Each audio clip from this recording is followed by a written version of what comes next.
One fine morning ಆ ದಿನ exercise ಮಾಡ್ತಾ ಇದ್ದೆ. ಗುರುವಾರ ಬೇರೆ ರಾಯರ ದಿನ. ಸೊ ಏನಪ್ಪ ಒಂದು ಠಣ್ ಅಂತ ಒಂದು ಮೆಸೇಜ್ ಬಂತು ಮೊಬೈಲಲ್ಲಿ. ಯಾವಾಗೂ ಮೆಸೇಜ್ ಚೆಕ್ ಮಾಡಲ್ಲ. ಆದ್ರೆ ಅದನ್ನ ನೋಡಿದಾಗ ಯೂಟ್ಯೂಬ್ ಇಂದ ಪೇಮೆಂಟ್ ಕ್ರೆಡಿಟ್ ಆಗಿದೆ. ವಾವ್! ತಕ್ಷಣನೇ ನಾನು ಈ ಮನೆ ಎಲ್ಲ ಕೆಲಸ ಮುಗಿಸಿ ಬೇಗ ಬೇಗ ಹೋಗೇ ಬಿಟ್ಟೆ. ಎಲ್ಲಿಗೆ? ನನ್ನ ಬ್ಯಾಂಕಿಗೆ, ಯೂನಿಯನ್ ಬ್ಯಾಂಕಿಗೆ ನೋಡೋಣ ಅಂತೇಳಿ. ಯಾಕಂದ್ರೆ ನಾನು ಯೂನಿಯನ್ ಬ್ಯಾಂಕ್ ಅಕೌಂಟ್ ಕೊಟ್ಟಿದ್ದೆ. ಅಕೌಂಟ್ ಡೀಟೇಲ್ಸ್ ಕೊಟ್ಟಿದ್ದೆ. ಸೊ ಅಲ್ಲಿ ಹೋಗಿ ಚೆಕ್ ಮಾಡಿದಾಗ ನನಗೆ ಖಂಡಿತ ಖುಷಿ ಆಗದೆ ಇರುತ್ತಾ ಸ್ನೇಹಿತರೆ. ಅಲ್ಲಿಂದ ಸೀದಾ ಹೋಗಿ ಶೇಸ್ ಸ್ವೀಟ್ ಸ್ಪೆಷಲ್ ಇನ್ ಮ್ಯಾಂಗ್ಳೂರ್.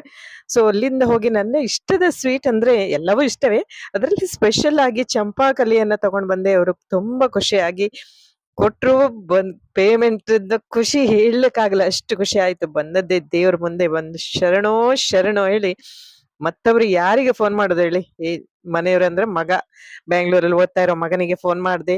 ಹಾಗೆ ಮರುದಿನ ಶುಕ್ರವಾರ ಬೆಳಗ್ಗೆ ಸ್ಪೆಷಲ್ ಆಗಿ ಮಾವಿನ ಹಣ್ಣಿನ ರಸಾಯನ, ಚಂಪಾಕಲಿ ಇಟ್ಟು ಕೂಡ ಮಂಗಳಾರತಿ ಪೂಜೆ ಎಲ್ಲ ನಮ್ಮ ಮನೆಯವ್ರು ಮಾಡಿದ್ರು. ಆರತಿ ತಗೊಂಡು ಪರಮಾತ್ಮ ಇಂಥದ್ದು ಯೂಟ್ಯೂಬ್ ಪೇಮೆಂಟ್ ಬರ್ತಾ ಇರ್ಲಿ. ಸ್ಪೆಷಲಿ ಈ ಸ್ವೀಟ್ ನಿಮಗಾಗಿ. Thanks for watching. ಡೀಟೇಲ್ ಆಗಿ ನನ್ನ ಯೂಟ್ಯೂಬ್ ಚಾನಲ್ ವಾಚ್ ಮಾಡಿ. ನಮಸ್ಕಾರ.